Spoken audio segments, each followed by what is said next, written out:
Invité sur le plateau de Vivement Dimanche, Benjamin Castaldi est revenu sur la liaison que son grand-père adoptif Yves Montand a eue avec Marilyn Monroe, alors qu'il était marié à Simone Signoret. Benjamin Castaldi rend hommage à sa grand-mère Simone Signoret. Ce dimanche 10 septembre, le célèbre animateur s'est rendu sur le plateau de Vivement Dimanche afin de présenter la pièce de théâtre Bungalow 21, dont il est coproducteur. Dans cette pièce, Mathilde Seigner et sa sœur Emmanuelle incarnent respectivement Simone Signoret et Marilyn Monroe, qui ont toutes les deux été amoureuses du même homme, Yves Montand. En 1960, le couple star du cinéma français loge dans un bungalow du Château Mormont, à Los Angeles, où il a pour voisin l'icône américaine et son mari, le dramaturge Arthur Millet. Quelques semaines plus tard, Simone Signoret est contrainte de quitter les États-Unis pour tourner un film en Italie, tandis qu'Arthur Millet quitte la côte ouest pour des raisons professionnelles. Livrés à eux-mêmes, Marilyn Monroe et Yves Montand entament alors une liaison, qui fait les choux gras de la presse américaine. Yves Montand poussé à tromper Simone Signoret avec Marilyn Monroe. Selon Benjamin Castaldi, sa grand-mère Simone Signoret savait que son mari Yves Montand, qu'il a également trompé avec Anne Drossard, était un séducteur compulsif, mais préférait fermer les yeux sur ses infidélités. Je pense qu'elle n'était pas dupe. En fait, il ne fallait pas qu'elle sache.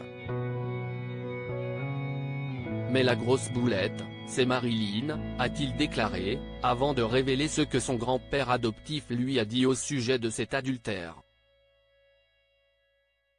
Quand Montand m'a parlé de Marilyn, il m'en a vraiment parlé en long, en large et en travers, et il m'a expliqué que ce n'était pas de sa faute. À l'écouter, on l'a vraiment poussé, s'est souvenu l'ancien chroniqueur de Touche pas à mon poste. Marilyn Monroe aurait de dingue d'Yves Montand, selon Benjamin Castaldi. Toujours selon Benjamin Castaldi, les sentiments que Marilyn Monroe éprouvait pour Yves Montand n'étaient pas réciproques. Je peux vous le dire parce qu'il me l'a dit, pour lui c'était une amourette. Pour elle, ce n'était pas du tout une amourette.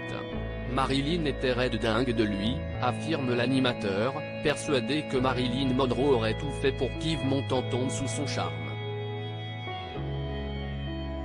Elle l'a vu sur scène à New York, elle lui a envoyé un télégramme.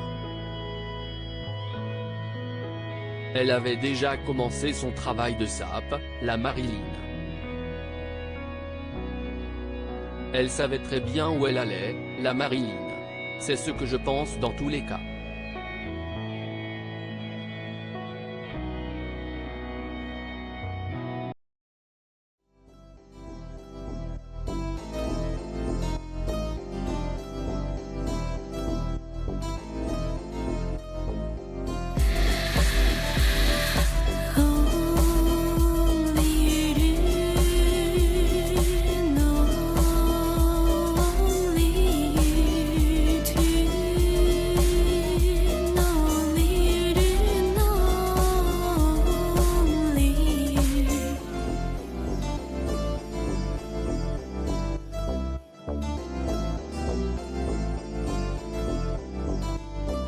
To